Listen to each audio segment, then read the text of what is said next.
గత 2 రోజుల నుంచి స్థానిక ప్రజానీకాన్ని భయపెట్టి శాసనసభ్యుడు గద్దె రామ్మోహన్ కానివ్వండి, అధికారులు కానివ్వండి, రాత్రికి రాత్రే దాదాపుగా 50, 60, 70, 80 సంవత్సరాల నివసిస్తున్న ప్రజానీకాన్ని రాత్రికి రాత్రే వాళ్ళ ఇల్లు కొట్టే ప్రయత్నం ఈరోజు కూటమి ప్రభుత్వంలో జరుగుతుంది.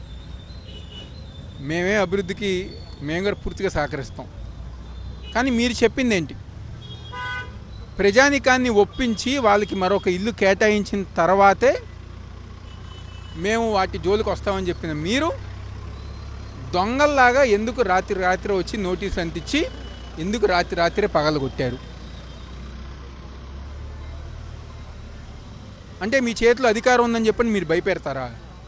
ఎవరైనా క్వశ్చన్ చేస్తుంటే ఈరోజు అధికారులు మాట్లాడే మాటలు పోలీస్ స్టేషన్లో కేసు పెడతాం, పోలీసుల దగ్గర కూర్చోబెట్టామని చెప్పని భయపెడుతున్నారు. అదేవిధంగా ఏదో సినిమాల్లో జరిగినట్టుగా కరెంటు కట్ చేసి, నీళ్లు కట్ చేసి, వాళ్ళకి ఏదైతే సౌకర్యాలు ఉంటాయో అన్నీ కూడా తీసేసి మీరు వెళ్తేనే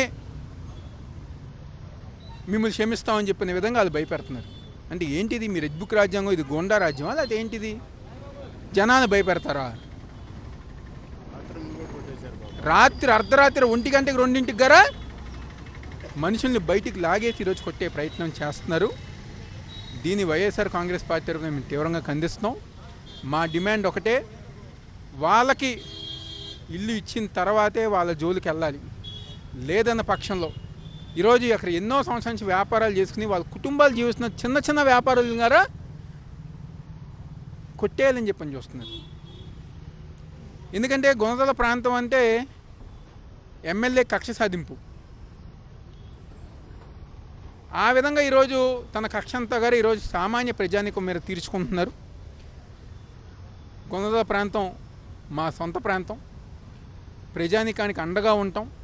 వాళ్ళకి ఏ కష్టం వచ్చినా, వాళ్ళకి ఏ ఇబ్బంది వచ్చినా వైఎస్ఆర్ కాంగ్రెస్ పార్టీ తరపున అధికారులతో కానివ్వండి, అధికార పార్టీతో కానివ్వండి పోరాటం చేస్తామని చెప్పని వాళ్ళకి ఇల్లు ఇచ్చిన తర్వాతే మీరు ఆ ప్రాసెస్ అనేది మొదలు పెట్టాలి. లేదన్న పక్షంలో మాత్రం తప్పకుండా వైఎస్ఆర్ కాంగ్రెస్ పార్టీ తరపున మేము కార్యక్రమాలు గారు చేసుకుంటూ ముందుకెళ్తామని చెప్తూ సెలవు తీసుకుంటున్నాం.